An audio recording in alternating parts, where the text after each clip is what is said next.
इतने ढीले होकर काम करोगे तो कैसे चलेगा? शादी आज ही है, ये लाइट पूरे घर में लगा दो। अरे ओ हलवाई भाई साहब, आप भी शुरू करो बनाना, अभी से लगोगे तब जाके बारात आने तक सब होगा। एक बार स्वाति को देख कर आती हूँ। जैसे ही मालती कमरे में आती है तो स्वाति को सोता देखकर चादर खींचकर कहती है, आज इसकी शादी है और ये सो रही है। स्वाति चल उठकर नहा धो ले। माँ आपको पता है ना, नहाने के नाम से मुझे कितनी ठंड लगती है। माते अपनी पुत्री पर ऐसे जुल्म ना ढाओ, माते की लाते नहीं खानी है तो उठकर नहा ले, थोड़ी देर में पार्लर वाली आने वाली है। वहीं दूल्हे की माँ सुमित्रा सेहरा सजाते हुए बोलती है, इस दूल्हे के सेहरे में मेरा विवेक कितना जच रहा है। सुमित्रा जी जल्दी कीजिए, बारात बाहर तैयार खड़ी है।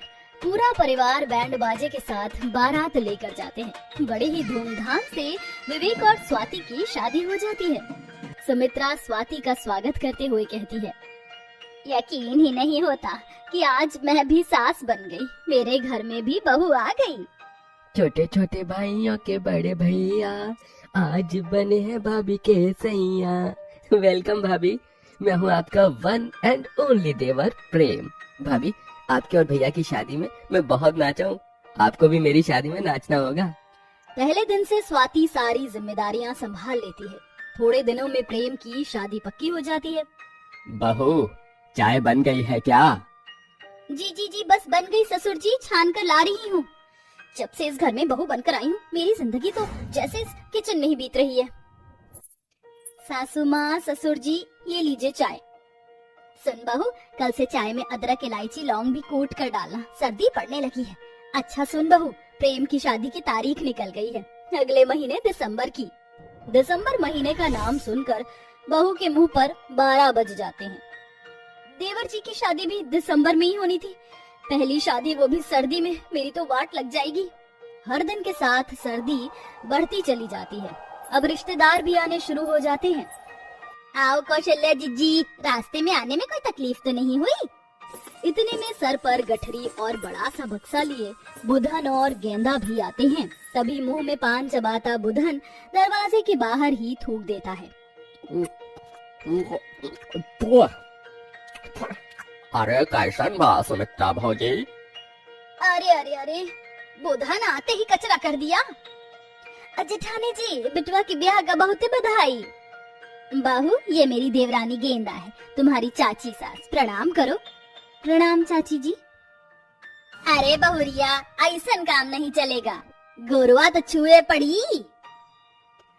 ई हुई ना बात। बहू जाकर जरा दरवाजे के बाहर झाड़ू मार दे और फिर सभी के लिए चाय बना देना। जी माँ जी।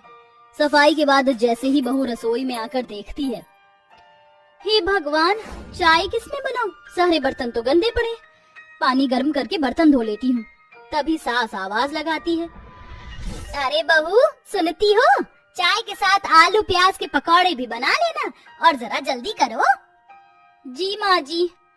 अगर पानी गर्म करने चढ़ाऊंगी तो टाइम लग जाएगा, और अगर टाइम लग गया तो सासू जी मेरी क्लास लगा देंगी। बेचारी बहू गुनगुनाते हुए बर्तन मांजने लगती है। सासू जी तूने मेरी कदर न जानी, बहू को तूने बहू न समझा नौकरानी। सासू जी तूने मेरी कदर न जानी। बर्तन तो घिस गए, अब धो लेती हूँ। बहू जैसे ही पानी में हाथ डालती है तभी बाप रे बाप, ये पानी कितना ठंडा है, मेरे हाथ तो जमने को हो रहे हैं। ठंडे पानी से बर्तन धोने के चलते बेचारी बहू के हाथ लाल पड़ जाते हैं। ऐसे ही दिन बीतते हैं। बेचारी बहू सारा दिन घर आए रिश्तेदारों की खातिरदारी में लगी रहती है। तभी वह नम आंखों से कहती है, माँ जी सर्दी भर के लिए देवर जी की शादी टाल दीजिए ना, मुझसे इतनी ठंड में काम नहीं होता। अरे बहू तेरा दिमाग तो नहीं खराब हो गया है? डीजे वाला, टेंट वाला, हलवाई सब बुक हो गए और तेरी जरा सी सर्दी के लिए शादी टाल दे? अरे तुझे तो खुश होना चाहिए कि ये तेरी ससुराल में पहली शादी है। माँ जी देवर जी की शादी से मैं भी खुश हूँ, मगर इतनी सर्दी में घर का इतना सारा काम मुझसे अकेले नहीं होता।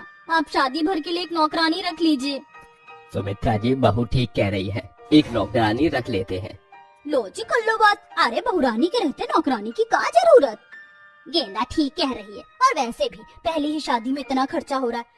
अब तेरी सर्दी के लिए नौकरानी रखने के लिए अलग से नोट कहाँ से तोड़ कर लाऊंगी। देख बहू, ये तेरे ससुराल में पहली शादी है जो कि तुझे ही संभालनी है, इसलिए काम चोरी नहीं चलेगी। और जाकर हल्दी मेहंदी की तैयारी कर।